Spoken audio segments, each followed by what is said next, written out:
And now to a Kelly File follow-up on the 2016 race.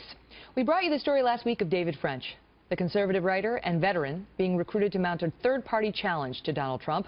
Almost immediately, some Republican leaders dismissed the idea.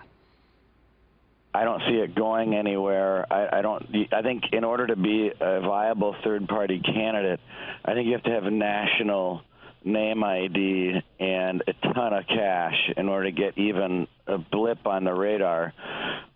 So I don't really even think about it, Hugh. I think it's sort of silly, to tell you the truth. I have to say, I think the people involved with it are embarrassing themselves. Embarrassing themselves. Yesterday, David French announced he's not running, but went on to take issue with those remarks from the RNC chair, asking what is more embarrassing. Quote, is it, quote, he writes, doing your best to defend the nation you love from two people who are unworthy of its highest office? Or is it using your God-given gifts and talents to advance the interests of a man who cares only for himself and who rejects the very values you've long claimed to uphold? Joining me now, National Review writer and Iraq War veteran David French. David, great to see you. Thanks for having me. Bronze Star recipient as well, so good for you. Thank you for your service to our nation. My privilege. What was it that made you decide not to do it? You know, I'm going to say two things. Number one, I did an 8-day serious look at this, and I discovered there is a path for an independent. It does exist. There's a lot of people who say, no, the challenges are too much. That's not true. 65% of Americans are interested in another option. 90% of millennials interested in another option.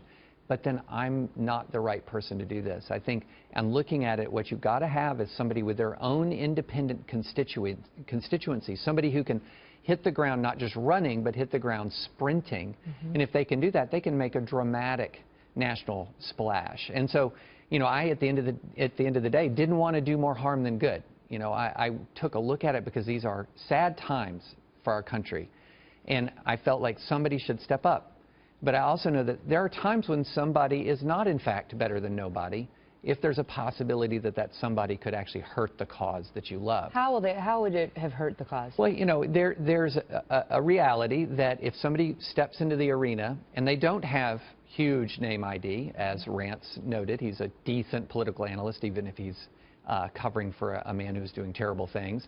If you don't have that big name recognition, there's a chance that if it fizzles, people will get an impression that there is the movement to preserve conservative ideas, to preserve conservative integrity, to maintain integrity in the party of Lincoln, is weaker than it really is. It's really quite strong, and people need to know that. What kind of blowback, if any, did you get when you were mulling it over? Instantaneous, massive blowback.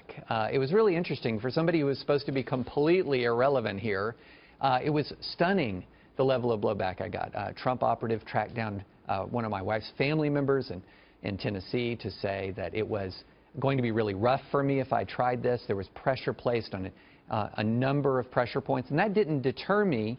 Because you know, if you're going to go into this poisonous political environment, you should expect to get hit immediately. It didn't even matter what my biography was. It doesn't matter what I'd done in my life.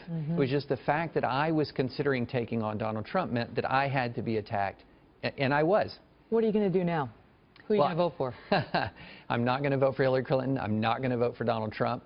Who I actually vote for is to be determined. I mean, look, we have two candidates here of historic levels of corruption. I mean, neither one, I believe, is qualified to be president. We've talked a lot about Trump, but as a military lawyer, had I handled classified information in the way that we know Hillary Clinton handled classified information, my one goal right now would be to negotiate a lenient plea bargain. And so, you know, that's the kind of world we're dealing with right now, and it's time to think about how do we restore what we've lost and rebuild going into the future. Great to see you, David. Thanks for being here. Thank you. All the best to you and your family. Thank you. Appreciate it.